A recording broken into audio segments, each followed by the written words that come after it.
Welcome back to Behavioral Science for Brands, a podcast where we bridge the gap between academics and practical marketing. Every week, we sit down and go deep behind the science of some of America's most successful brands.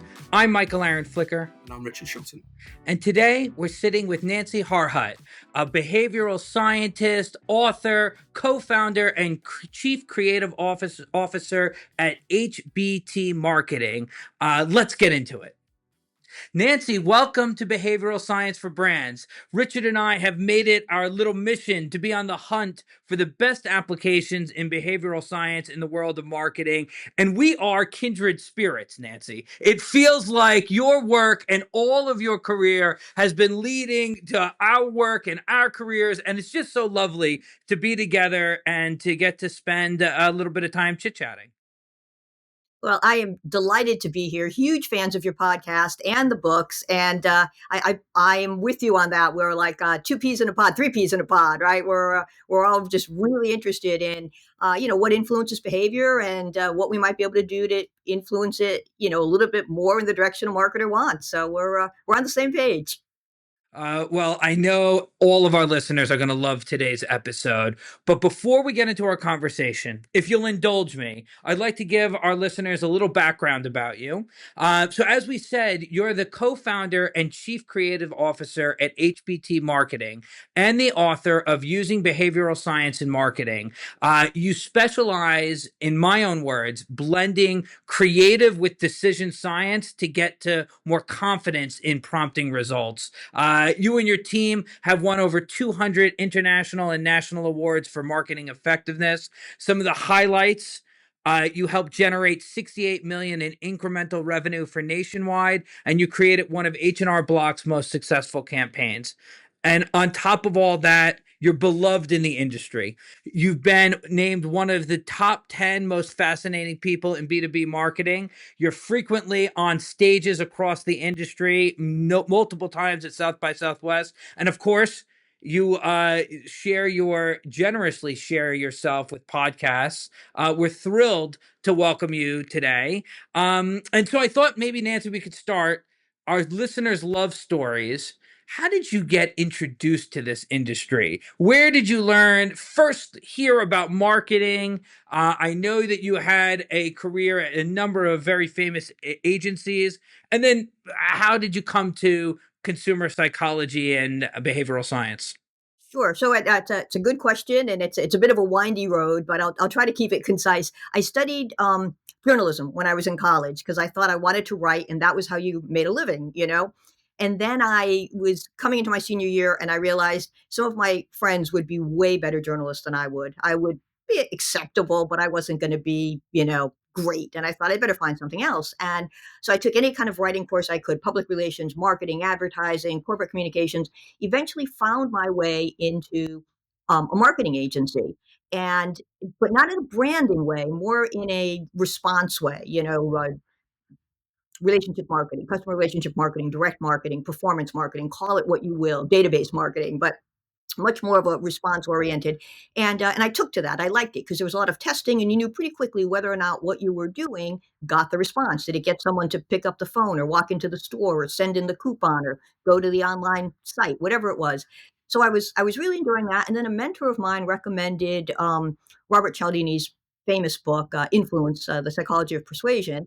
And that just sent me down the rabbit hole. And I began to make margin notes and highlight, things, and started to think about what was I working on for which client, what particular marketing challenge was I trying to solve for them, and kind of surreptitiously started to use some of these techniques, blending the best practices of marketing with what I was reading in the books.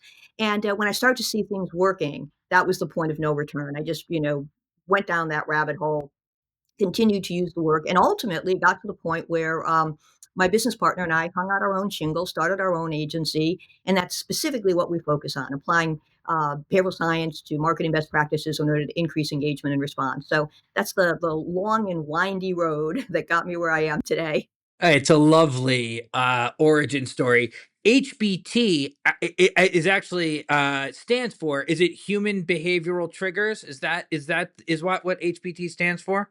Yes, human behavior triggers, exactly. A lot of people think the H is for Harhut, my last name, but actually, no, it was human behavior triggers. We just thought, that's what we're gonna be talking about, that's what we're bringing to the market, and so let's name the agency after that.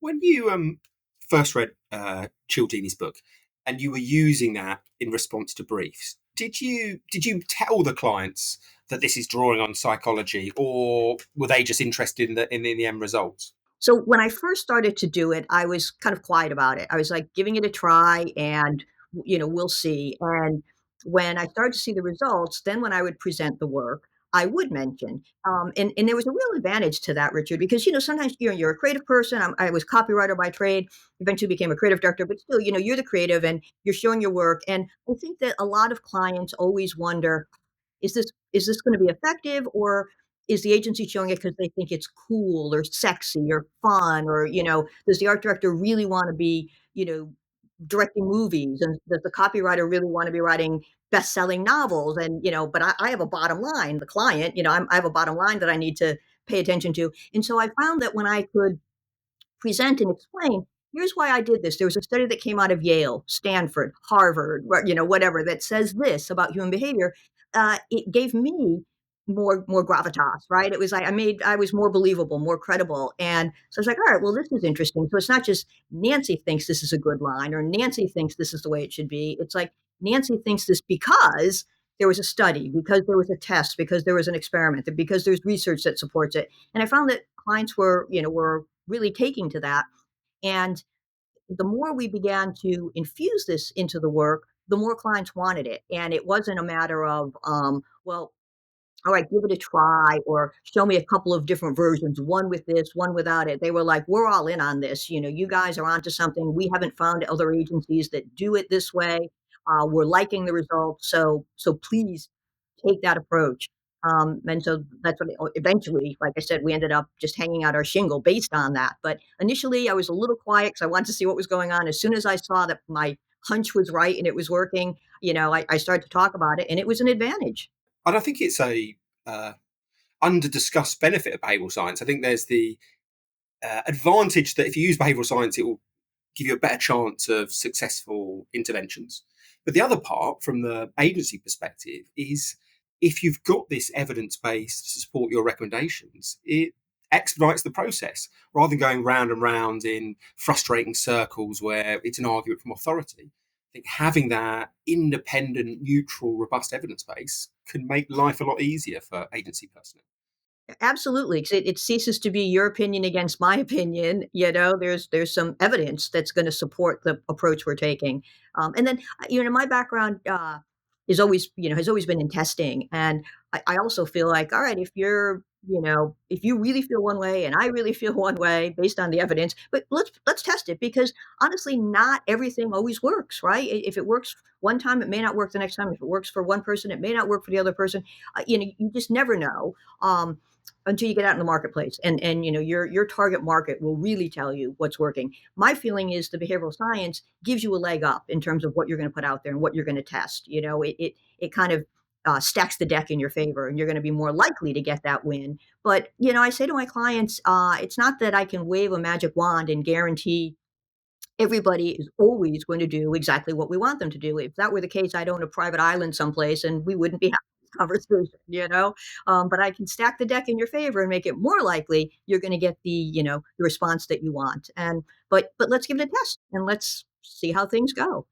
Nancy, I've heard you say elsewhere this approach to, like let's let the consumer decide. Could you give us a little bit more of a peek behind the curtain in coming up with the creative ideas that you want to test? You have the behavioral science principle that it should guide the decision. Then how do you get to that experiment? How do you get to the creative that you want to use and then the test that you want to run? Could you just tell us a little bit more about how you approach that process? Yeah. So, one of the things that I think marketers are really good at is identifying the benefits. Why should somebody do what I want them to do? And what we don't do enough of is we don't ask the question, well, why might they not? Right. So we've got this whole long list of, all these reasons why the target market should sign up for my service, should buy my product. And we don't really probe enough in the, well, why might they not? If that's a fabulous product, but something's holding them back because not everyone's buying it. And so what we like to do is we like to also go into that direction and say, well, like, why might somebody not want to do this? And we kind of identify the two or three primary barriers that might be holding someone back. That they haven't heard of us, they think we're too expensive, they think they can do it on their own, whatever it turns out to be. We try to get to that with some research, with doing discovery with the client, with sometimes just putting our collective heads together and kind of identifying, all right, these could be. And then based on that, we start to look at the behavioral science and what behavioral science principles and tactics might be useful here. And we form our hypothesis, and we get the test market, the test materials ready, the creative assets ready, and get them into the market. And we see, an interesting example of this was at the last agency I worked at. They hired me as a creative director, got me situated, and then happened to mention that their biggest client was in jeopardy. And I'm like, oh, great, right? And so we had this piece we were doing for them, and I had been reading Cialdini's Influence because I refer to it often, and he has a section about the magnetic middle, the pull of the magnetic middle, right, or the Goldilocks effect, or I guess a few different names for it, but it's this idea that we often gravitate towards the middle. We don't want to be out on the bleeding edge. Doesn't feel all that comfortable most of the time. And we don't want to feel like we're lagging behind. That doesn't feel that comfortable. It feels more comfortable to be in the middle. And this particular client sold insurance to dentists. And the idea was in this particular assignment was to get those dentists to buy more insurance. And the thing about insurance is nobody wants to buy it, right? And once you do buy it, you cross it off your list and you never want to revisit it. And they'd been saying, but you really need to. Every few years you should check. Has your practice expanded? Has your family expanded? Has it shrunk? But you should really check in and either buy more or perhaps buy less, but usually buy more insurance. And they had all these rational arguments, and they were trying and trying and trying, and they weren't getting the response they wanted. And they said, all right, let's see like what can you guys do? We really need to crack this nut. And it was at a time when the relationship was kind of hanging in the balance. And I said, all right, we're going to try this idea of the magnetic middle. And we sent out a direct mail piece, and we showed a chart. And we showed at one end of the chart, $0, least amount of insurance you could possibly have. And at the other end, 3 million, I think the most this particular company sold. And we made sure that we found the population of clients who had 1.5 million or less, so the halfway point or less, which was quite frankly most of them. And we showed the chart with a little mark that said you are here. So at a glance, before people read anything that's been written, they're looking at that chart and they see themselves left of center. And our bet was that would feel wrong to them, and they'd want to move closer to the center. So if they only had half a million or a million or a million point two, they just want to get closer. We didn't expect that they'd go all the way to the right to the 3 million, but we thought we'd be able to move them. So that was our hypothesis. We put it out in the marketplace, and it went gangbusters. There was like, I think, a triple digit response rate. And this is selling off the page. This isn't calling to have a conversation. This is buying more insurance right off the page. And so that was a great example, because we're thinking, all right, it's going to be hard. It's hard to convince people, and they think they've already got enough insurance. But when you look at that, you just have that gut reaction, like, "Ooh, I'm lagging behind. I don't feel comfortable there." So I think that was a good example of, you read about the principle, then you've got this problem that you're wrestling with for your client, and you figure out where the intersection is, and say, this might work. And it did, and it worked for maybe the reasons that you wouldn't imagine people buy more insurance. Like they buy more insurance to have better protection. No, in this case, they bought it because it just felt like they didn't, they were lagging behind. They weren't in that nice cluster with everyone else, and that's where people feel safe. So it was. Lovely example of practically applying behavioural science. You said something really interesting there around it was a case of matching the client problem to the right experiment. Now, if someone's listening and they completely agree with that, and then they think to themselves, well, how do I know what experiment to match to what problem? Have you got any advice in that area? Yeah, I mean, that's probably the $1,000,000 question, right? I mean, we try to look at, all right, what's holding back the action that we want, and then we do that review of the behavioral science and say, all right, where could we possibly find something, that intersects and that might move the needle. And yeah, I think part of it comes from experience. Part of it comes from having a pretty good handle on what the principles are and how they might work. When I wrote using behavioral science in marketing, I think I have about, I don't know, 20, 25 different principles in there. There's 17 chapters, but there's probably 20 or 25 principles. And they turned out to be the go-to ones that I found myself using over and over and over again with different clients. It's not that we, pull the same one off the shelf and plug it in regardless, but there seemed to be 20 or 25 that just kept recurring, and giving us success and giving us the results we were looking for. And so those became the ones that I wrote about. So that said, there's a certain amount of art, I guess, and a certain amount of science. It's understanding what's available and forming that hypothesis and then testing it. Yeah.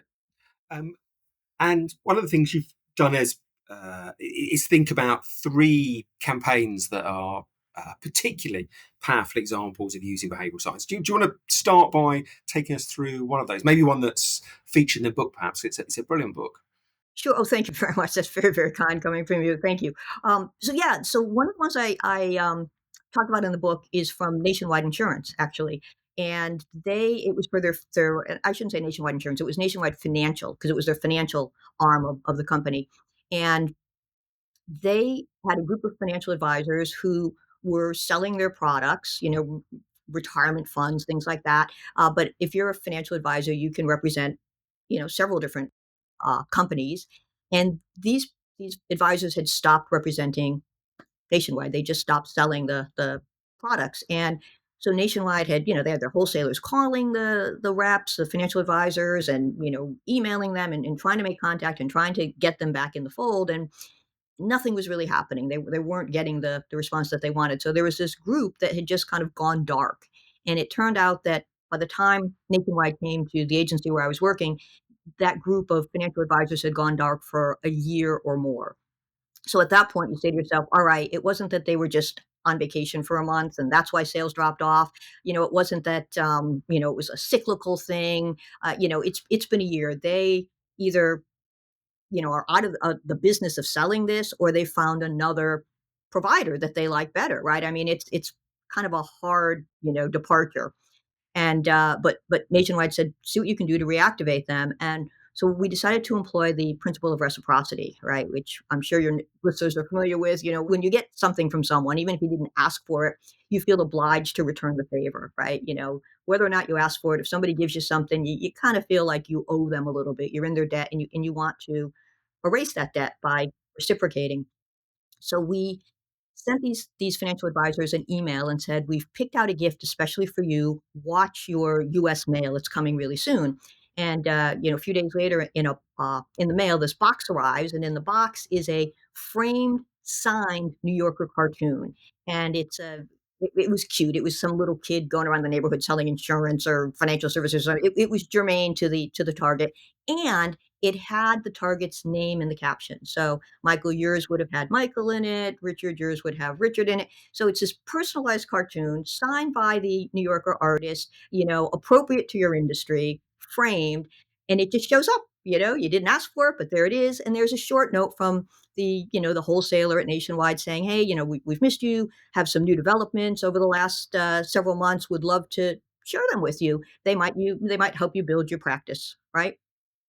This was the one where they got a $68 million incremental lift in revenue, as reported by the client. That was not the agency reporting it. The client came to the agency and said, "We can trace back 68 million to this." So such a strong example of behavioral science, right? Of the reciprocity principle in action. Right? They had tried reasoning with people, calling them, emailing them, saying, "Hey, you guys should come back into the fold," and nothing worked as well as this. But this New Yorker cartoon, and it was like you get it, and it's going to be sitting there on your desk or on your hanging on your office wall, so it's a great reminder. And then when the guy or the woman from Nationwide calls, it's really kind of hard to say to your assistant, "Oh, tell him I'm not in," because you're like looking at the framed cartoon and think I should at least do the call. And then once you do the call and you find out some more information, and then it's more top of mind, and also you think I should probably toss some business their way. Right, that's how reciprocity works. But so that I think that was a great example of behavioral science in action. And I also like Nationwide because of their rhyming tagline too. Nationwide is on your side, which is you can't beat that, right? I mean, they could have said, "Hey, Nationwide stands near you, Nationwide supports you, Nationwide is in your corner. Any of those would kind of convey the same thing. But the idea that Nationwide is on your side, it's rhyming, it's more memorable, and Richard, as you know from research you've done, it's very effective.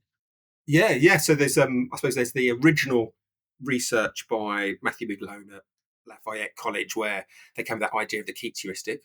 So you give people uh, different groups of people different proverbs. Some might see a rhyming version, like "woes unite foes." Others might see a non-rhyming version, "woes unite enemies." And what they found was that people who saw the rhyming version when they were questioned about the believability of that proverb. They rated it 17% more believable than those who got the non-rhyming version. So there's that boost to believability, credibility. But the study I did back in 2017, we essentially replicated the McGlone Toffee Bash study, but rather than asking people about believability of the proverbs, we showed them the proverbs in the morning, 9 o'clock, and then at 5 p.m. we asked them what they could remember, and people were twice as likely, slightly more than twice as likely to remember the rhyming phrase as the non-rhyming one. So yeah, I think if you say something like "nationwide by your," was it nationwide? Because this isn't a one familiar to in the UK. Is it "nationwide is by your side"? Is that the full? Yeah. That's right. So you got that believability boost and that memorability boost. So I think that's a lovely, lovely example. Nancy, since we spent time talking about how you prepare an idea to get ready for testing, can you tell us a little bit more of the backstory? Presumably, a framed New Yorker cartoon signed by the artist with the name put in, mailed via USPS was an expensive bet to send. How did you think about the investment that got made? How did you sell it into the client that this was a worthy test? Can you tell us a little bit more about the story and how the end result is fabulous? And how did it come to be? Because I think that will help our listeners think about how they can do it in their own businesses. Yeah, so part of it, it's interesting actually. Financial services is very regulated, and they could only spend a certain amount of money to send a gift. Um, and the New Yorker cartoons were surprisingly inexpensive. Um, but because I mean, they would sell, yeah, not sell. They would send, what a coffee mug, a sleeve of golf ball, the typical. And so one of the first things we did is we said, listen, if you've ever, if you send stuff to financial advisors, and they're like, yeah, we do. We're like, all right, what have you sent? And they sleeve of golf balls, coffee cup. I'm like, all right, we need to do something that's going to be very different, right? We want to surprise them. We want them to be like, "Oh, wasn't expecting to see this." So it's got to cut through, and then we wanted something that was going to be meaningful, and we also we know through behavioral science that people are more interested in themselves than in anyone else. So if you could do something that was, pardon me, personalized, wow, so much the better. So we kind of went through that process of it's got to be different, it's got to be memorable, it's got to be meaningful, and eventually got to the New Yorker cartoon idea. The creative team that was working on it did the research, and kudos to them. It was, I think, a woman named Michelle and a fella named Colin, if I'm not mistaken. But they did the research, and they were like, listen, we can do this. Here's the contact person for licensing. It comes in within budget.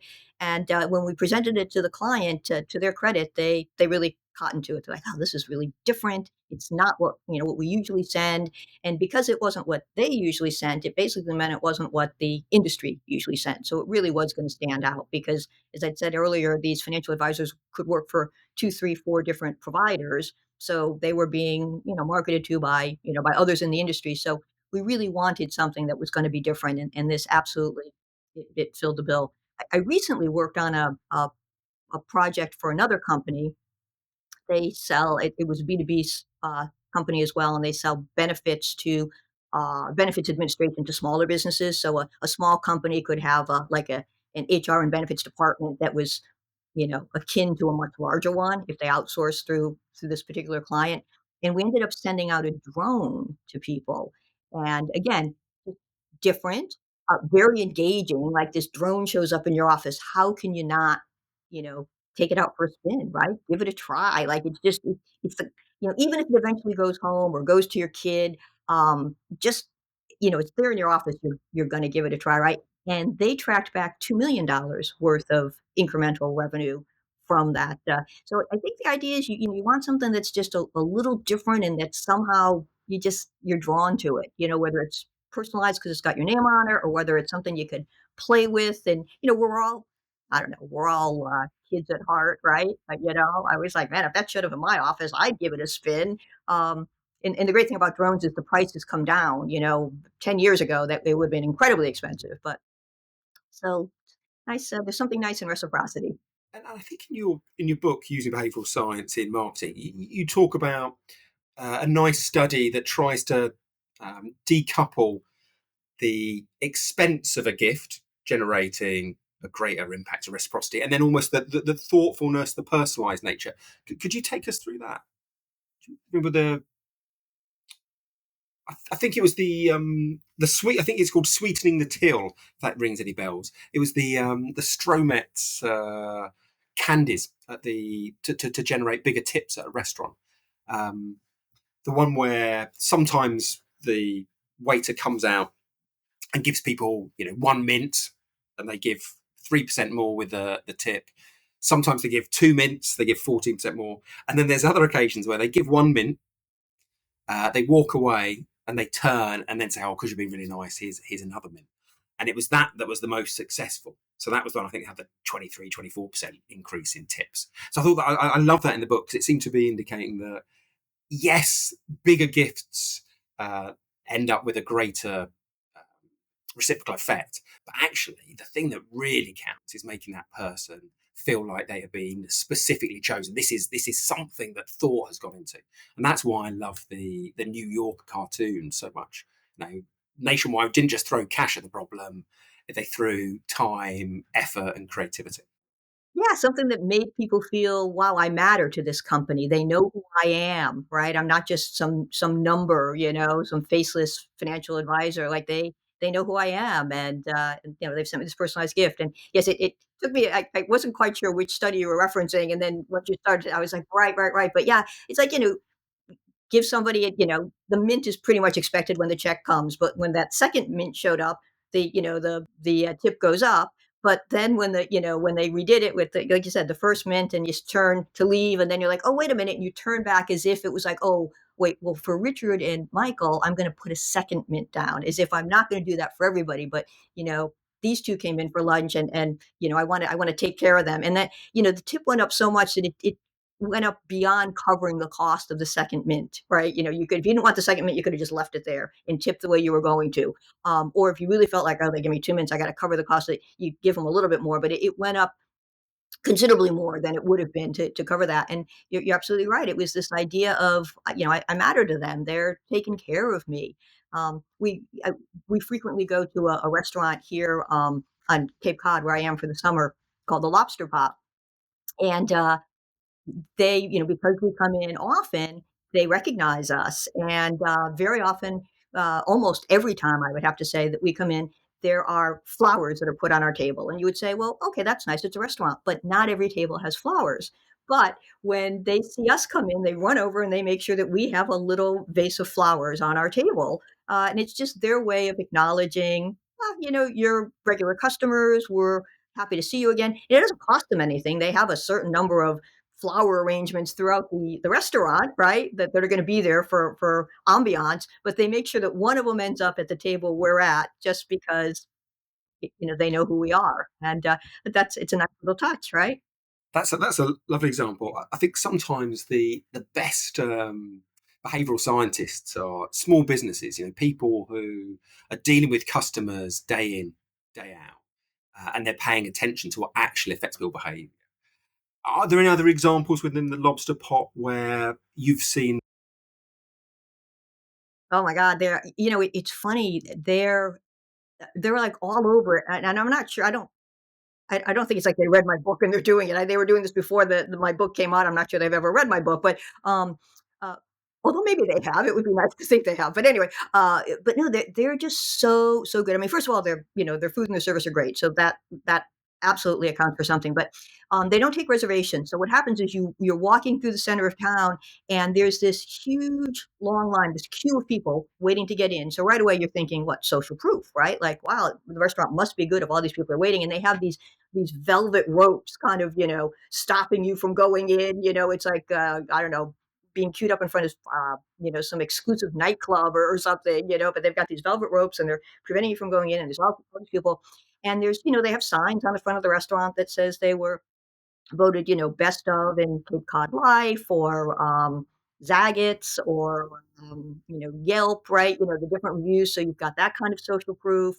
And pardon me. Then when you do get in, and you look at the menu, they'll call out like, well, this is a local favorite. So now, if you're on vacation and you're coming in, what are you going to? Oh, well, I'm going to try the local favorite. Or they, named, like one of the Bloody Mary isn't just a Bloody Mary; it's Sean's famous Bloody Mary. Sean is one of the owners, and so, well, if you're going to get a drink, and I actually asked, I said, so do you sell more? And they're like, oh my God, we sell a ton of them, and I have to think, if it simply said Bloody Mary, gin and tonic, vodka, Collins, okay, whatever, but it's Sean's famous flavor. You got to give it a try. You got to try the local favorite, the Portuguese specialty.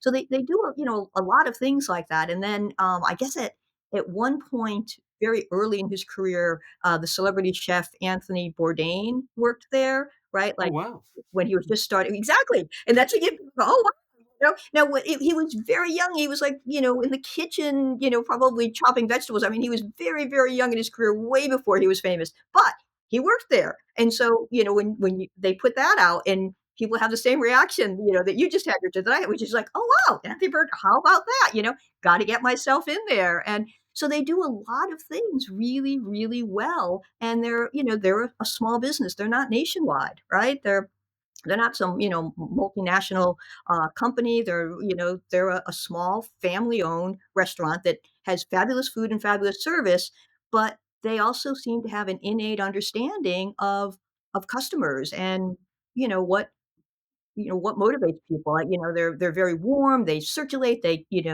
greet their guests. They make people feel welcome. But there are these little things, where they understand social proof and the authority principle, and the idea of scarcity and exclusivity. Like, can I even get a seat? Look at that line, Nancy, as you were telling the story of the mints, I was thinking about the only reason that the mints work is because you realize that you're being singled out and special. And I'm thinking about that as you're telling this story of all the amazing things that the lobster pot does. I wonder how much of it is that style that it's done in. So yes, you can follow the bias perfectly to the T, but to me, all of these examples that you just called out are the style in which they do it. Maybe you could speak to that. Do you think it's there's you said there's an art and there's a science. It seems like the art really matters to making it stick and making it effective. Yeah, I think so. I mean, I think there's one danger these days, that people can read a book or go to a conference presentation and think, "Oh, I understand behavioral science. Now I'm going to go back and I'm going to use it." And they can be a little, ham-fisted about it, like not quite do it right. And I think you're absolutely right, Michael. There's a proper way to apply things, and a less so way. And I mean, the Lobster Pot has been in Provincetown as a family-owned restaurant for I don't know how many years, right? And they've really perfected the art of hospitality. So they, if if there was just a, I don't know, going back to the flowers, right? If there was just flowers on the table, I don't know if I'd even notice it. But when they rush over and put them down and say, "For you, we're very happy to see you again. We have flowers for you." Right now, that means something to me, because they've made me feel special. They didn't just put the flowers and put them down and hope I noticed, or plunk them down and say, "Oh, this is what we do for our regular." It's like, really see you again. These are, I got you flowers. I got you some special flowers. Sometimes our server will come by and give me extra napkins. And I'm like, "Dude, you think I'm a slob? What?" But she's just trying to take care of me. She's trying to anticipate, and it's little things like that. And so I think you're absolutely right. It's not just the tactic, it's how it's applied. I think about social proof, and the classic social proof backfires. And we do a lot of work in regulated industries like insurance, and one of the problems with insurance is not enough people buy it, and so you're tempted to say, many people wait until they're older before they buy insurance, but here's why you should get it when you're younger, and that's a social proof backfire because what people get. The message people get is like, oh, a lot of people like me are waiting. Great, I'm going to wait too. And it's like, no, no, no, you're doing it wrong. So you have to understand the principle, and you have to apply it with a certain amount of experience or finesse or art. But describe it as you will. But yes, it's more than just a basic grasp of the principle. So you've talked about nationwide, and we have the wonderful example of the reciprocity. Then there's Lobster Pot with all sorts of different biases being applied by this small business. I think we've got probably time for one more campaign that you particularly like and that you think of applied behavioural science very well. Do you want to take us through one more? So, yeah, I mentioned we do a lot of work in regulated industries, but here's an example of a regulated industry client that I'm not working on. So this is just me observing this from afar as a effective customer, and it's Ally Bank, and I think they do some very interesting things. And lately, I've been seeing their ads for this savings account that they have, where you can. Uh, Kind of sub-designate where your savings are supposed to go or what you're saving them for, I should say. So it's a good use of mental accounting because, I'm saving money, but some of it is for my mortgage, and some of it is for my kids' college, and some of it is for vet bills, and some of it is for, that next vacation I wanna take. And, when it's all just kind of in one account, it's hard, right? It's hard, you kinda you're not really it's like, "Oh, the money gets pulled out." But if you can kind of label it, it plays into that bias of mental accounting where we think about our rent money is different than our vacation money, right? We think about our vacation money is different than our vet bill money, right? Now, really, a dollar is a dollar is a dollar, right? A euro is a euro is a euro. I mean, it's the same amount whether I'm going to take that dollar bill and use it to put um, gasoline in my car or to buy myself a piece of candy, right? But in my head, there's the transportation account and there's the sweet indulgence account, and we don't like to blur them. And the fact that they're saying they've been advertising, listen, you can get this one account and then you can have these subcategories. I think it's brilliant because it's working with that bias, that mental accounting bias. They're not saying to their customers, listen, one account is fine. You're good with it. Just take out what you need when you need it. They're saying, no, we understand how you work. We understand how the human brain works. So take the one account. You don't have to have several. You only have to have one, but you can have these little labels, these little buckets, and kind of designate the money in those buckets for your use. And I think it's really smart. And I haven't seen any other financial institution do that. And maybe I'm not saying that there aren't any. There might be, but I've been really noticing the ads that Ally has been running about this. You know, create your own buckets account. I really like that as an example. It almost seems to dovetail with your insurance point. So the general argument being work with human nature, don't try and overturn it. People have these biases. They might feel uh, illogical, but actually overturning them is super hard. So work with them rather than against them. And I think the example you gave earlier, where the bank was telling people, lots of people don't get insurance. Here's why you should. That's the wrong route. That's identifying a bias and then trying to work against it, which feels quite an inefficient way of communicating. So yeah, that's a lovely example from Ally Bank. Do they do anything else that you've seen where they kind of work with human nature? So, it's funny. I was on their site recently, and I think it's very cognitively fluent, if you will. So it's very very easy to understand. Now you're in banking, you're in financial services. That can sound a little stilted. It can sound a little off-putting. A lot of people don't feel like they really understand money, that they really have a good handle on it, and financial speak can be a little scary. And I don't know if I'm making the right decision. And so if you don't know if you're going to make the right decision, often what happens is you don't make a decision at all. You just put it off. And so they've got some very easy to understand, simple language. And I noticed I was on their CD page, and they have several different kinds of CDs. And Sorry, as a Brit, what is a CD? Oh, I'm sorry, sorry, certificate of deposit, it's an opportunity buy you can invest a certain amount of money and you need to and it has a term. So you need to wait for the 8 months or the 12 months or the 24 month and then you get that nice rate of return. So the longer you agree to let it sit, the higher your rate of return will be. But if you try to take it out before the term is over, there's a penalty. And so, but it's a great way to encourage people to save for retirement or really for anything. It's just better than putting the money in your savings account. The return of the interest isn't going to be as good, right? If it's just in the savings account, but if you take out the CD, you get a higher rate of interest. Um, but they had different kinds, and so they had a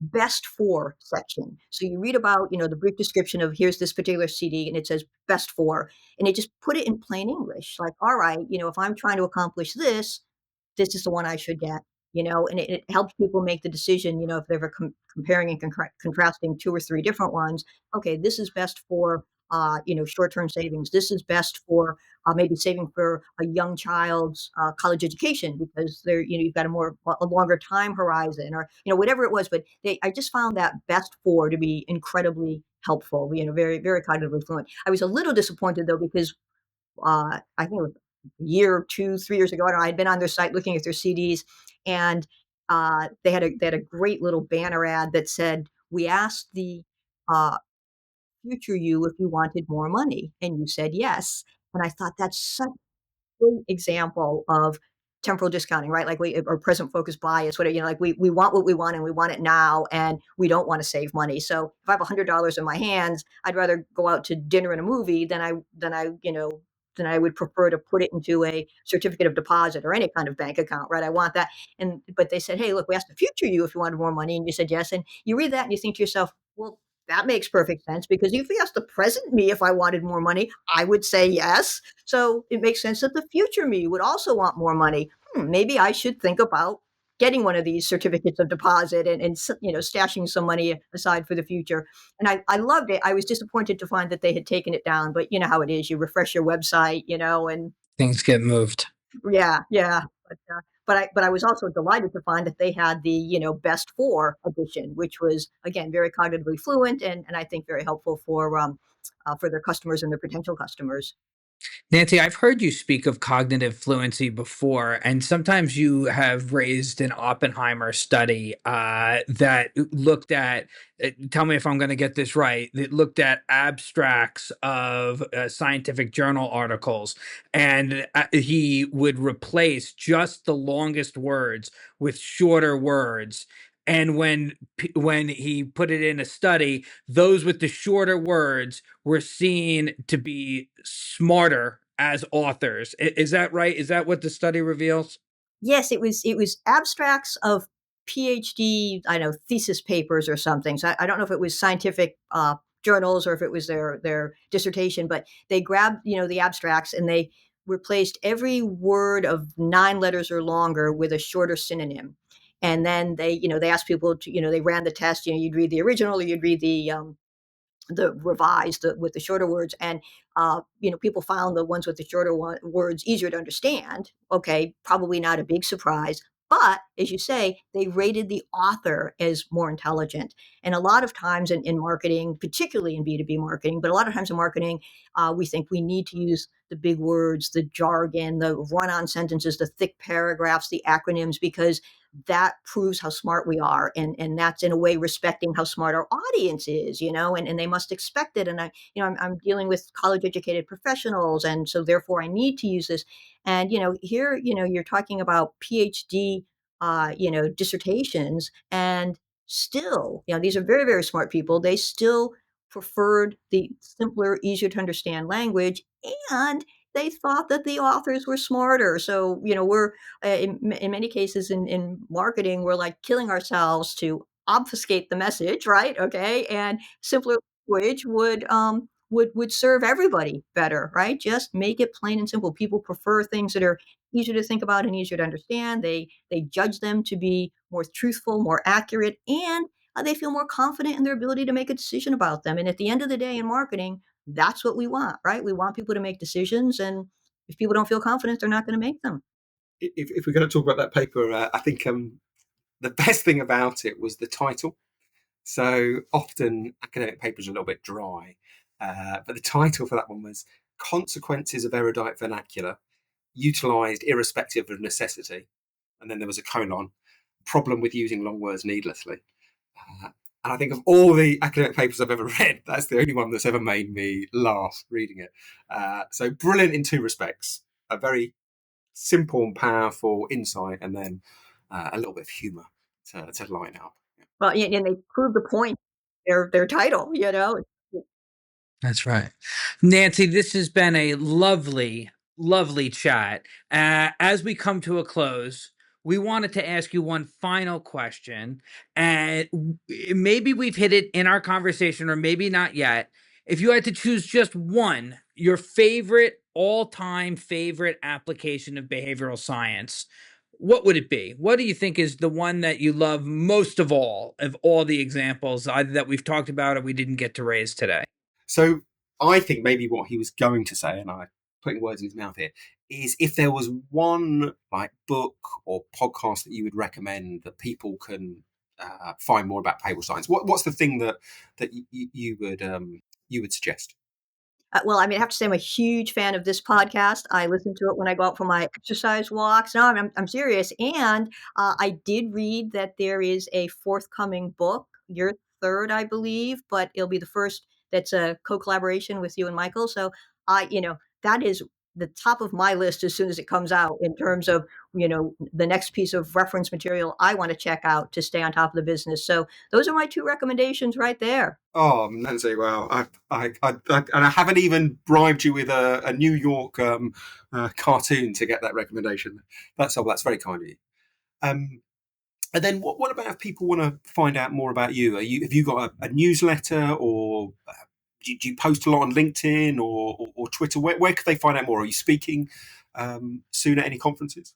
Yeah, so I do post a lot on LinkedIn and on Twitter and occasionally Facebook or Threads or Blue Sky, but you can really find me on LinkedIn a lot. And my agency website, HBT Marketing, it's hbtmktg.com. We have a lot of, for lack of a better term, thought leadership there, with a lot of interviews up and papers, and so you can find information there. But would love to hear from any of your listeners. They can contact me on social, they can email me, but if anyone was interested in continuing this conversation, I would love to hear from people. And of course, my book, Using Behavioral Science and Marketing, Drive Customer Action and Loyalty by Prompting Instinctive Responses. Thank you very much for showing it. That's available at the Kogan Page website, UK publisher, also on Amazon, also really any place fine books are sold. So I encourage your listeners to pick up a copy of that if they're interested in learning a little bit more. Likewise, I think there's an awful lot of generalist books written about behavioural science. I mean, a huge number that people can pick up, but there aren't that many books that specifically look at taking findings of behavioural science and then saying what you can do as a marketer. So, yeah, using behavioural science in marketing, I think it's a great investment for any marketer out Thank you. there. Absolutely amazing chatting to you. Thank you so much for coming on. And until next time, thank you very much. Thank you very much. The pleasure's been mine. Appreciate it.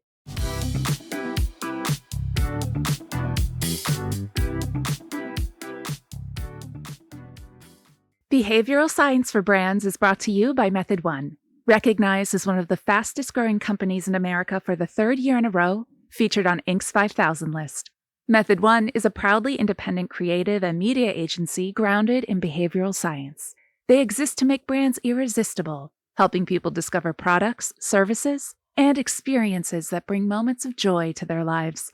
As behavior change experts, Method One creates emotional connections that drive true brand value for their clients, focusing primarily with indulgence brands in the CPG space.